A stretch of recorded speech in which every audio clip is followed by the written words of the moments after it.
Well, here we are. First episode of TheTreeHouse Live. We're here with Andrew Sanchez and Mr. Jacob Bruner. And today, we would just like to inform you of just like what this is going to be about. So, we just decided, Mr. Jacob Bruner and I were just sitting down, conversating, just about like,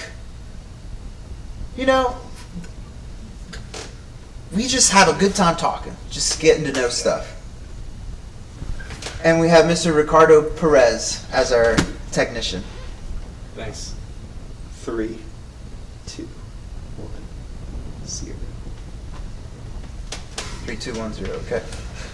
So, how are you, Jacob? I'm great. And part of the reason I'm so great is because it's Sunday morning, which is when you just do this, when you sit down with your friend and have a cup of coffee. Don't usually have to be anywhere on Sunday morning. Nah, it's just like, it's really relaxing. You gotta find time to relax.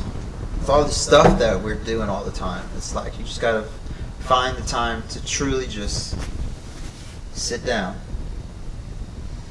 and just breathe, be, talk. When you have good company, people of possibly like-minded thinking or not so, the stuff you talk about, like when you have a good friend, like I've got Mr. Andrew Sanchez, sometimes I'm just sitting here thinking about what we're talking and I'm like, this is a great conversation. Exactly. We could talk about literally anything. Anything at all. And so, I guess a mission that we have would just be to encourage conversation, encourage community, getting together, and just talking things over. Just because of the society we live in, we don't like to talk things over anymore. So, this is kind of like a healthy way to, you know what I mean? Just chat it up. Just chat it up. And just talk about like-minded things with two different kinds of people. And we'll be talking about music. It's a huge part of our lives personally. And so we'll be talking a lot about that. Probably both in the grand scheme of things, like any music or like deeper things about music maybe, or current music, local music. Yes. Not to mention musical guests perhaps, or, the possibilities are endless. Most definitely. So, we were discussing like what should we talk? What should be on the mindset of the first grand episode of the Treehouse Live? So, of course, we're both musicians, so we thought, hey, let's talk about some music. Let's first start by reviewing an album or a song. And what better musician, composer, historical figure of music to talk about than the most covered artist of all time, Duke Ellington. Mr. Duke Ellington. And that is not for no reason, because he has written just so many things. Like, probably the only person who's written more stuff than him has got to be Bach. I would say so, because I think it's thousands of recordings. I think Duke Ellington wrote over 2,000, maybe over 2,500 tunes, compositions, pieces. What did Bach was at, like 3,000 something, right? Honestly, I don't know. No one probably really knows because it's so long ago. Yeah, but so we're gonna be talking about Duke, the Duke Ellington, and for those of you who aren't hip, get hip. You know what I mean? Duke Ellington, he's one of the greatest American figures, really one of the greatest worldly figures on art, on just beautiful aspect of music. You know what I mean? Like, just like jazz, Jazz is the American music, and so we got to be hip to it. We got to be familiar to it. So Duke Ellington is like He was there for all of the most important parts of jazz. And a lot of the time, he was the important part of jazz. Pretty much. I mean, he started. He was playing well, and there's Oh, yeah. recordings from the 70s, but And there's recordings also all the from- way from the 20s. yeah, You know? that's crazy. That is. That's 50 years of doing the same thing. Easily. And One of the- I mean, it was changing, but the same principle thing. That's crazy. Yeah, it stayed true, and it stayed consistent over time. That's kind of a feat within itself, I would say. Just to have that many band members be, Oh my gosh. Yeah. or I should say, that many people to be like so invested in this one collective goal. Mm-hmm. You know what I mean? And that's like the true example of what a working community is like. It's like everyone puts aside what their backgrounds are, or they leave all their things that are on their shoulders when they go into the rehearsal and on the bandstand. They just put it down, you know, and then they get together and it's like, okay, it's time to make music. That's a beautiful thing. It's Just being it's- able to stop doing anything else and only be present with that music. It can be a truly meditative experience. Oh yes, it certainly transcends the physical properties of satisfaction. And You know what I mean? I think it's especially prevalent when you're performing, because I think now I try to be like in that state if I'm practicing or anything, that fully present, non-distracted state. Right. But I mean, I remember even in like my earliest years of performing, or playing music rather, that when we were performing, because it wasn't like a school setting, when we were all performing together, that was like the only time that everyone was on the same page. Yeah, You seriously. And like in school, in high school or middle school, if you're pissed at someone and you go into the band room and it's time to, you still play music with them, you know? But if you go into any other type of setting with them where you have to be collective to get the collective goal accomplished, it won't happen. But for some reason, I think it can happen. but with music, it's so more. It's like you.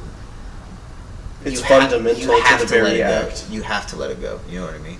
Mm-hmm. So, we listened to this album. It was Ella at Duke's Place, right? Ella at Duke's Place. It was. I think it was recorded in 1965. Ella Fitzgerald. Correct me if I'm wrong in the comments. But yes, Ella at Duke's Place. It was Ella Fitzgerald singing. I think it was mainly Billy Strayhorn compositions. It kind of It was. it was sounding like him. Yeah. It was very. I was surprised because I was expecting a lot of like really swinging, kind of like more like the album Ella and Duke, I think it's called. Yeah, exactly. But this was a lot of ballads. It was. That's what And was so cool. I man. was not upset about it. I was upset. The first time I heard this album was it was the perfect scenario. I was driving from my house on the Outer Banks to this gig that I had in Corral, which was about like a 30, maybe 45-minute drive. Okay, it's a nice drive. I would say about 45 minutes. Traffic is bad, close to an hour. So I was driving. I was like, well, what's like a good 45-minute, hour-long jazz thing that I can listen to? And I was like, I kind of want to listen to Duke. I knew I was in a Duke mood. And I was like, well, It's like sometimes you're in a Pops mood, Louis Armstrong. sometimes you're in a Louis Armstrong mood, and then this is just as equal. I was in a Duke Ellington mood, you know? And so I was like, well, I also want to hear some singing. So I was like, okay, I've heard Ella and Duke. I wonder if there's other albums. So I looked up Ella, Duke, and then I saw Ella at Duke's Place, and I looked at all the compositions before I like played it. Before you decided. Before I decided, and I was like, oh wow, these are all ballads. I think I recognized like maybe three or four of them, and I knew like all of them were ballads. So I was very like that caught You my were eye. like, do I want to listen to a bunch of ballads? Exactly, but like so the drive was right before sunset. So the sky was like a nice Oh, cotton that's candy. perfect for So balance. it was just like, I could totally listen to this. So that's what I did. I was Sorry to interrupt. It's okay. We He's just have being some funny. questions from our fans. Oh really? Really? And Hell yeah. from Raleigh asks, how did you guys meet and what's your relationship right now? How did we meet? Well, I guess it would be because we both came to Greensboro to play music. pretty much we came to Greensboro to And we were both not jazz studies majors at first. yeah. So like what we're doing now in school is totally different than what we had intended to do in school. I don't think it could, Be any different? Yeah. I as don't think- far as like performance majors go, Yeah. I don't think I could have picked a more drastic change. I totally agree. Because I was a classical euphonium performance major. And then I became a jazz studies major, which meant I had to switch to trombone. yeah. That's just like opposite ends of the spectrum. And I came in as a composition major, music composition major.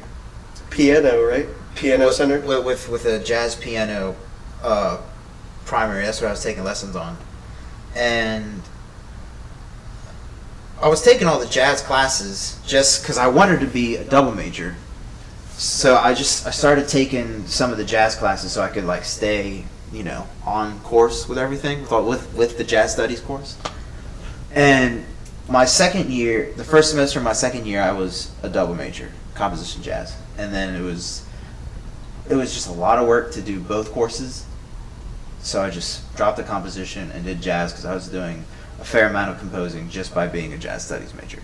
Being a jazz studies major now, in hindsight, is like I'm totally glad I did this route at this school just because it's they teach you everything. They teach you how to play. They teach you how to teach. They teach you how to write. They teach you how to arrange. They teach you how to lead a band. They teach you how to, just everything. Time management skills. Everything. Absolutely everything. How to market yourself correctly. But to get back to the point, we met through the school that we go to. Well, we met in the freshman dorm, technically. Yes. You lived on the top floor, the Yes. 8th floor, and I lived on the 7th floor. Correct. And so, at that point, we, knew each other, but it wasn't But it wasn't like, we hung out. we, maybe hung out a couple times that year. Yeah. Not a lot. But just because of like friends within the Just, proximity. Yeah. Like, circles of friends. exactly. Like, we were a couple circles apart. But, it's just gravity. We were both pulled to like-minded things. Yeah. So it was only a matter of time, really. Exactly. The next year was when I started catching the jazz bug. Yeah, and that then- was the very origin of it. And we got to the traditional jazz combo together. Oh my gosh! That I was think that's so when it fun. truly began. I think the so friendship, too. I think. Mhm. So What better way to become friends with someone than learning the music of Louis Armstrong? the music of New Orleans, Wow. just the origin of jazz. I never really thought of it like that. Yeah. It's I was interesting. playing sousaphone in that combo, which was so fun. I wish I could go back now because I know so much more than I did at that point, and I know that I would do a way better job. Yes. Tyler from Cary wants to know where you are. We're in Greensboro, North Carolina. Greensboro, North Carolina. We both are students of UNCG, and right now we are coming at you live from the TreeHouse Live. Yay. Yes. The TreeHouse Live would now like to extend our warmest greetings to the beautiful face of Ricky Perez. He'll be our guest for episode 1. You want to go there right now? Yeah, come here. Shall I sit with you? Yeah, he can sit wherever you like, and you can sit right here.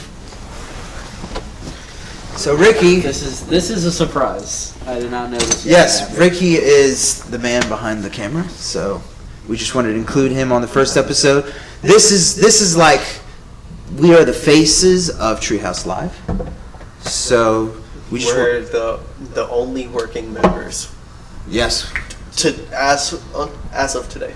So we just want to get you acquainted of the faces of who we are. Now Ricky is from Greensboro as well, or he's located in Greensboro. Where are you Oh, from, yeah. Ricky? Originally Miami, Florida, and I moved to Apex after 10 years. Apex, North Carolina. Apex, North Carolina. Oh, wow. A great small town. Voted But number one growing. place to live. Yeah, after that, it definitely. Might you say the peak of good living? Hey, now. Apex town motto, Yes. for those who don't know.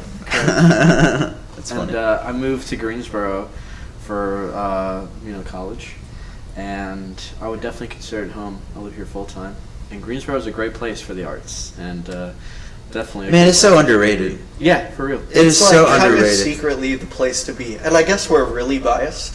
Like, probably couldn't be more biased. Yes, I could also But agree with that. that being said, that is based purely on observation and like That anyone genuine would make. And our interpretation. experience, you know. And it's not it's no coincidence that all three of us came upon that conclusion, Yeah. like before today. You know? Yeah. Yes. Or else we'd leave. Yeah. But I would not want to leave Greensboro. This Mhm. is the This is a happening place. Happening I place. could have never imagined how my life was going to change before I came here. Yeah. Let's hear for Greensboro. Real MVP. Ricardo Perez, thank you so much for I coming. appreciate it, everyone. But we need someone working the camera, making Yeah. sure everything is in tip-top shape. We couldn't do any of this without Mr. Ricky.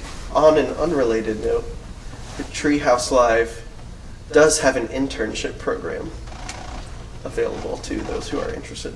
Yes. So if you're interested, message us on our channel or leave a comment, and we'll get back to you. Mr. Jacob Bruner will take it upon himself to meet with you personally. Okay, so where were we? We were going to talk about one of the songs specifically from Ella at Duke's Place. Yeah. This is such a good song. So, like we said, all of these tunes were mainly composed by Billy Strayhorn. And the whole album was full of just lush, rich, just Billy Strayhorn chords, Billy Strayhorn music. For those who don't know who Billy Strayhorn is, he was... First of all, go get hip for yourself. Yeah, seriously. Billy Strayhorn was he worked side by side with the great Duke Ellington in the Duke Ellington Orchestra, writing beautiful music, establishing jazz as an art form. Maybe that's I would say that's I would say Duke and Billy Strayhorn were probably the ones that made jazz like art, because before like that, it was like the pop music. Hmm. You know what I mean? I would definitely say, like, especially like with this, as I was listening to this, it was through composed compositions. Very like, through composed. It wasn't Yes. like it couldn't have existed without there being like written instruction for everyone to be lined up, you know? I mean, Right. I guess you could say it could have happened, but that would be like inefficient for what they were trying to do, you know?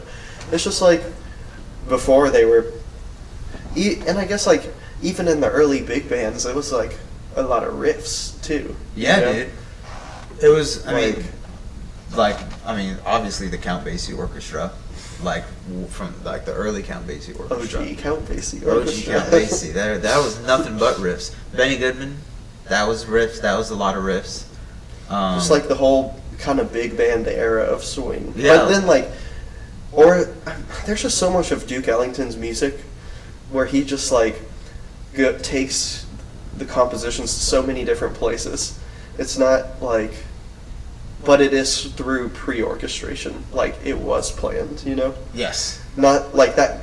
That's just like a whole other part of jazz, like doing that with improvisation.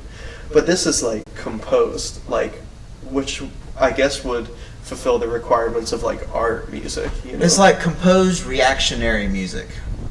You know what I mean? Composed reactionary music. Yes, it's like the reactions are put in place, or like they're like within the composition.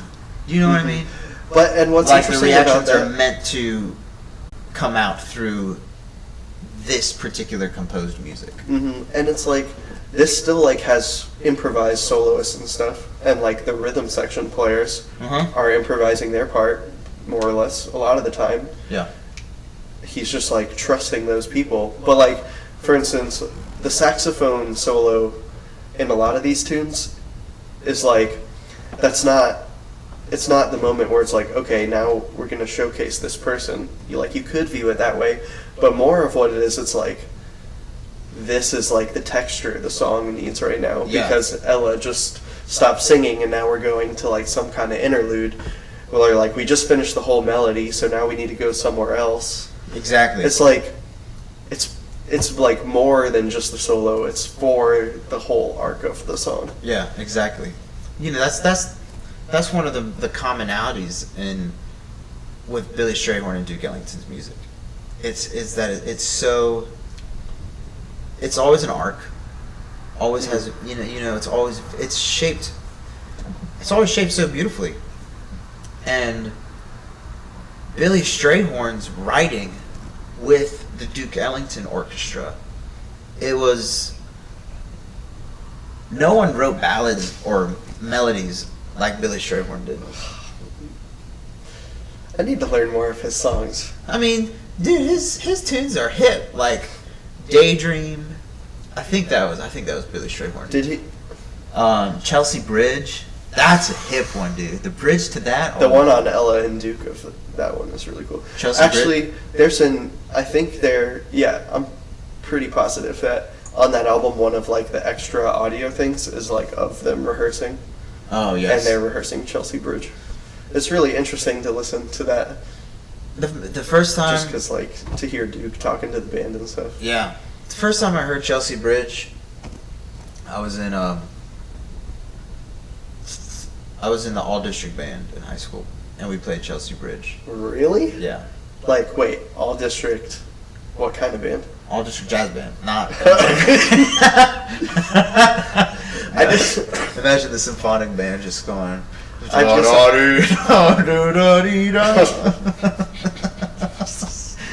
It's just tuba never- solo, man. Hey, that'd be kind of hip. It could be hip if it was arranged Dude, properly. the tuba sings beautifully. You're right. I would love to hear a tuba player play Chelsea Bridge. Oh, dude, there's this. I was at the International Tuba Euphonium Conference after my freshman year, right after that year ended, and on like one of the nights, there's like this tuba player named Sergio Carolino who's from Portugal. Oh wow. And they had he didn't bring his tuba because the airplanes just don't take care of those things. They're delicate elephants, but Delicate elephants. You heard it here first on the Treehouse Live. so they gave him. So for those who don't know, there's different kinds of tubas, and they describe them by like quarters. So 4 quarters is like regular. They give a lot of younger kids like a 3/4 tuba, but the pitches are the same, it's just smaller. So this guy, they had him playing on a 5/4 Yamaha tuba. What in the world? So I actually, the day after I saw him play it in concert, I went to the Elephant Room is actually what they call it, the place where you can try out all the instruments. And it's like this big, dude. And you gotta, I guess, you would reach around like this, and it's like, wow. you have to press it's so funny. And to do it, to like play for 5 seconds, you feel like your lungs are about to collapse or something. Wow. Just 'cause it's so big. But anyway, he was at a bar, and there's like the jazz combo, like an electric bass jazz combo. Wait, I can't remember. Anyway, he was improvising, and he was just doing some crazy stuff. And this was like before I knew anything about jazz. Yeah. So who knows what I would hear it like now, but it would be cool to hear him play Chelsea Bridge. Dude, I think so. Like have like a nice low string section, like chord, and then have the tuba just kind of soar And that's a misconception about the tuba. The tuba It can can play very high. Yes, I believe it. Tuba has a surprising range, just like the clarinet. Clarinet has a surprising range. So there's some pretty low clarinet notes. Sometimes a surprise. What's the lowest note on a clarinet? The lowest note on a B flat clarinet is E. A concert E No. or a clarinet E? Clarinet E. So a concert D. Yes, but on a bass clarinet, it's E flat. Is that a D in the bass clef? For Or B a flat, D at the bottom of the treble clef? for the B flat clarinet, it's the E that's below the clef, below the staff, like 1, 2, 3. So it would be just right below the treble clef on regular treble clef. Yeah, like 3 ledger Okay. lines plus, That's kind of low. for a clarinet. But I hear things. But for the bass clarinet, E flat is like low D flat. That's like below the bass clef. Yeah. Oh, it sounds so nice. And bass clarinet hits that nice low. It's just so warm. It's warm and it's soft. It's It just like gives you a hug. Exactly. Especially because it's a D flat. Mhm. Because D flat kind of just gives you a hug. D flat always As gives like you a hug. key. Yeah, most definitely. And like with Single Petal of a Rose, we were just talking about this the other day. Duke Ellington composition, the Single Petal of a Rose, played on a bass clarinet, hitting that low D flat. It's just like it's a hug. It's like a hug. It's like it hugs you. Yeah, and I remember because you were like, "What key is that in?" And I knew. Well, I knew already because you asked me, Yeah, but I exactly. You also already knew know. because it was warm. But I knew because you asked me that it was definitely going to be in D flat because it was super warm. It's so nice, dude. It's so nice. So, if you haven't checked out Duke Ellington, a good, well, this might be a rather big leap in the pool to check out the Duke Ellington Orchestra, but Ella at Duke's Place, very good album, very thoroughly composed. Another aspect of this album that I like is it is so thoroughly composed and so through composed, but Duke Ellington or Billy Strayhorn, whichever, so sophisticatedly places the blues in there. Yes. You know, Yes. it's like the whole song won't have blues, like the notes or whatever. Mhm.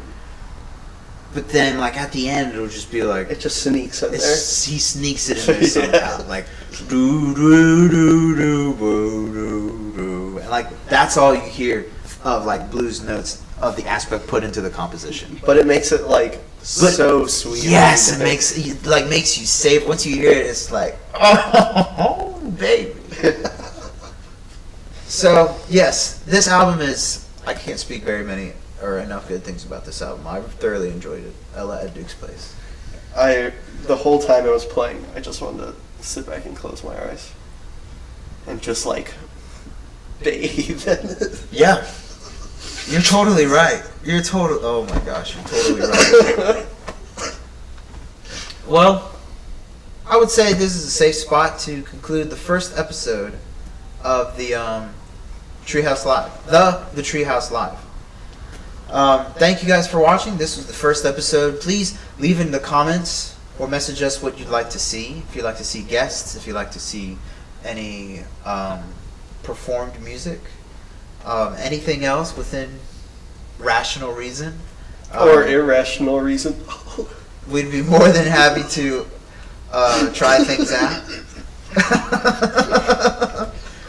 So thank you guys so very much, and have a beautiful rest of your day, and we'll see you next week. Sunday. Next week on the TreeHouse Live, coming at you live at 11 a.m.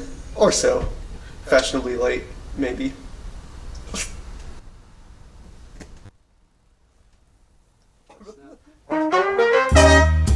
Oh, that's a Now great let's just like shake hands, just kind of like mingle, like they do in Saturday Night Live. They can't see your upper body. They can't see your upper body. Wait.